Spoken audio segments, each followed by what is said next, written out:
जय परशुराम। इस धरा पर, इस भूमंडल पर, विशेष रूप से इस भारत भूमि पर किसी का भी किसी भी वर्ण में जन्म क्यों ना हुआ हो, उसमें किसी भी प्रकार का हमारे धर्म ग्रंथों में, हमारे पूर्व ऋषि मुनियों ने, हमारे पूर्वाचार्यों ने कोई भी भेद नहीं किया। आज जो सनातन के कंटक हैं, जो सनातन के विरोधी हैं, वो अनेक प्रकार से भेद डाल करके मानवता को नष्ट करने के लिए, सनातन को नष्ट करने के लिए, सौहार्द को नष्ट करने के लिए बहुत ही ज़्यादा उतारू हैं। हे मनुष्य, हे मानव, तो इन सभी लोगों से सावधान होकर के अपने जीवन का भला बुरा आप स्वयं सोच सकते हो। अपने जीवन की लाभ हानि आप स्वयं सोच सकते हो। आप में वो क्षमता है, परमात्मा ने सभी को समान रूप से दी है, पर आप उस क्षमता के अनुसार काम करें, विचार करें तो आपको पता चलेगा। समाज के चारों वर्ण, शरीर के 4 अंग हैं।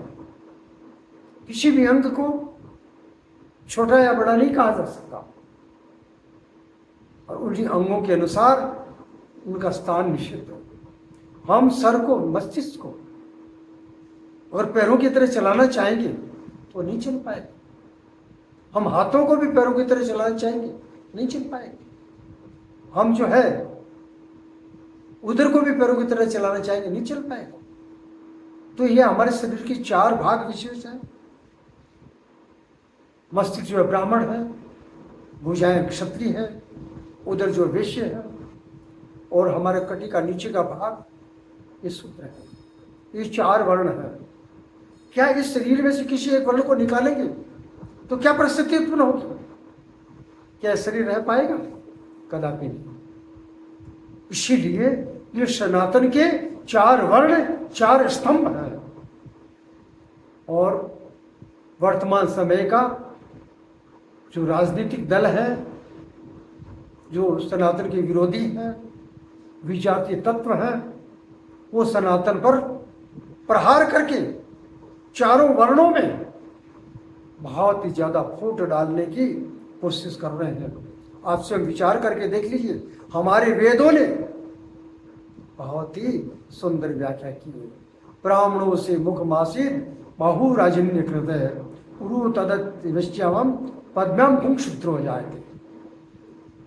ये हमारा शरीर है, ये वेदों के रूप में वेदों ने वर्णन किया है।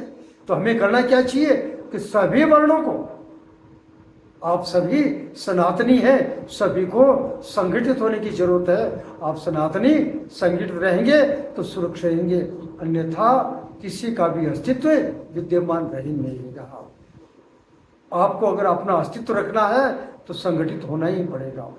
ये चारों वर्णों के लोगों, ये चारों वर्णों के विद्वानों, आप सोचिए, समझिए, जो दुष्चक्र चल रहा है उसके शिकार आपको नहीं होना है।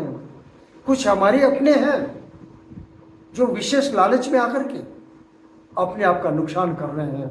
इसीलिए संभलो, अपने आप का नुकसान से बचो, अपनों से भी, उन लोगों से बचो जो अपने को नुकसान दे रहे हैं, और बाहरी तत्वों से भी बचो। अपने आप को संगठित करो और अपने आप को सुरक्षित रखो।